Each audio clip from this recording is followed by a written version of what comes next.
Fellow representatives, as being a representative of the United States people, we are here to do their business, and in being in strong affirmation of the resolution I wrote to repeal the Patient Protection and Affordable Care Act and the Healthcare and Education Reconciliation Acts of 2010, we would be doing the people's business. My first key point: when the Founding Fathers established this country, it was on the ideals of maintaining a limited government. With universal health care, this is not maintaining a limited government. How long are we going to continue to allow the government to shove their hands down our throats and into our pocketbooks until we say it is enough? We have had enough.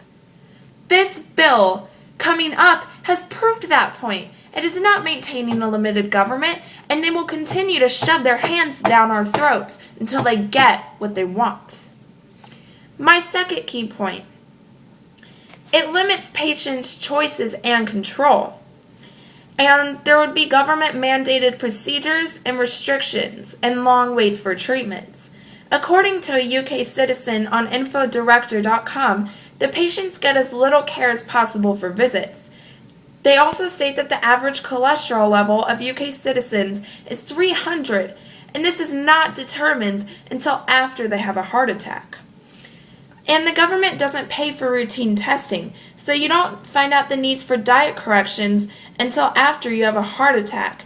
The individual also states that there are no standards for within what period of time you receive care. Therefore, you can die while waiting for this care. Going back to my point on the long waits for treatments and government-mandated procedures. In the U.S., if you are diagnosed with cancer, you don't have to wait very long for chemotherapy or radiation.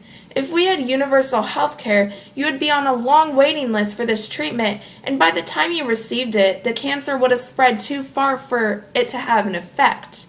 Also, the government does everything with far less efficiency than the private sector. We will all transition from paying for private insurance to paying taxes to cover so-called free health care. Even if we switch to universal health care, it is ultimately not going to be free.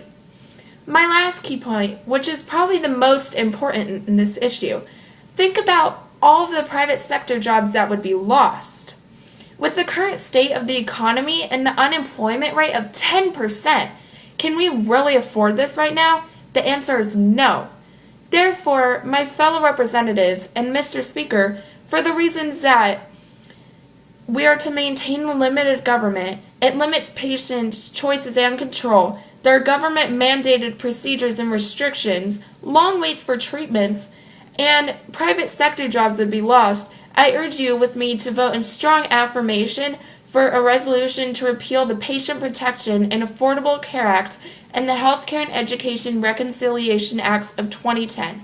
Thank you.